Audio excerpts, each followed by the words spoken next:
In Kashmir, campaigning for the third and last phase of assembly elections in the Union Territory will end on Sunday, with political parties making the last-ditch effort to win the voters of 11 assembly constituencies of District Jammu that are set for polls, with over 12 lakh voters going to exercise their franchise on 1st of October. Polling for the first two phases was held on September 18th and 26th respectively. Counting of votes will take place on 8th of October.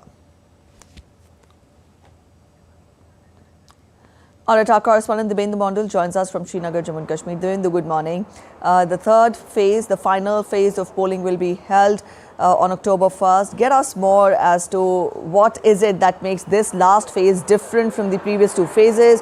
What is the highlight of the constituencies that are going to the polls this time around? What sets this phase, different from the last two phases?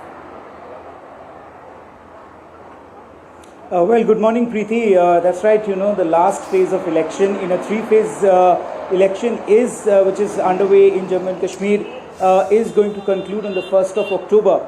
In this particular phase, almost all the district of Jammu is going to polls, and also there are certain districts from the North Kashmir region which is going to polls in this particular last phase of election in this assembly elections of Jammu and Kashmir. So what perhaps makes this phase very different from the previous phases, of course, that the Jammu region is going to polls where the BJP has been very confident of winning the maximum number of seats and increasing its tally from the 2014 tally that the BJP got in that region. Yesterday, we saw Prime Minister Narendra Modi campaigning in Jammu for the BJP. Today, we also see Rajnath Singh will be campaigning for the BJP in the Gurez Valley region of Jammu and Kashmir. So, we have seen plenty of leaders from Delhi, the top senior leaders of the BJP coming into Jammu and Kashmir and campaigning for this election. We are seeing the last push being given by all political parties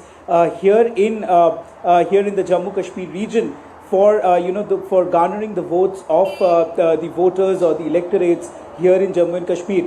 But also, the tone for the elections have been set, which is, of course, keeping in mind the development of the region after the abrogation of Article 370, which resonates, pretty much high with all the youths of Kashmir region that have been long wanting for development in this region. And that, of course, will be a key factor when people go out to vote in this last phase of elections. Of course, political parties giving their last push, ensuring that their promises, their manifesto, what they had promised goes to the last voter who would be coming out to cast their vote on the 1st of October.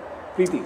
All right, Dibendu, now you're telling us about the the issues that are on the minds of the voters when they come out to vote on the 1st of October. But you must have interacted with the voters. How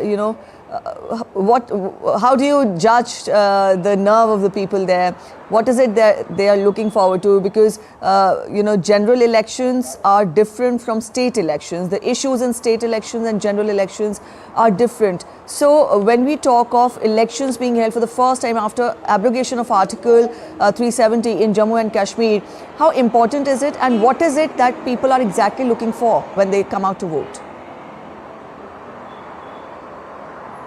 Well, Preeti, there is a simple answer to this. To as many people have been speaking here since I have come.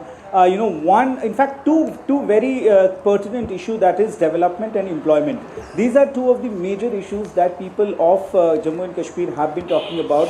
The infrastructure development that happened after the abrogation of Article 370 is visible on the streets of this particular region. But apart from that, what the youths perhaps want from this election, or perhaps from the new government, is employment opportunities, investment coming into this region, which they have been long wanting for many years. So of course, they're looking forward to a new start, a fresh start in terms of getting their life back on track, getting their dues which were due for a very long time, and now they feel that they can assimilate into the mainstream by investment coming in here, by companies, industries setting up their bases in Jammu and Kashmir region, and they are looking forward to it for having a very robust policy by the new government that comes into power, which will attract investment and in turn generate employment. This is what the youth of Kashmir region are particularly talking about. And also, Preeti, there have been concerns about safety, and there's nothing to hide of the fact of militancy that existed in this particular region of Jammu and Kashmir, which has significantly reduced, improving the lives of the people. The people have been talking about they do not want militancy anymore. What they want is normal life. What they want is normalcy in their life, where they can go about their life every day, living like a normal citizen, having to go do their work, go back home, spend time with their families. This is what the people and the youths of Kashmir want, and this perhaps would only be possible when the new government comes into place and sets up robust policies for employment generation as well as for investments. Of course, as I said, these are some of the key issues that people of Jammu and Kashmir have been mulling over during this entire election period. And of course, the long due election after the abrogation of Article 370 is being taken by the people of Jammu and Kashmir in a very healthy and a very happy manner, in which they are perhaps elated to the fact that they will be able to cast their vote on the 1st of October. All right, Debendu, we leave it here. Thank you so much for joining in with those details.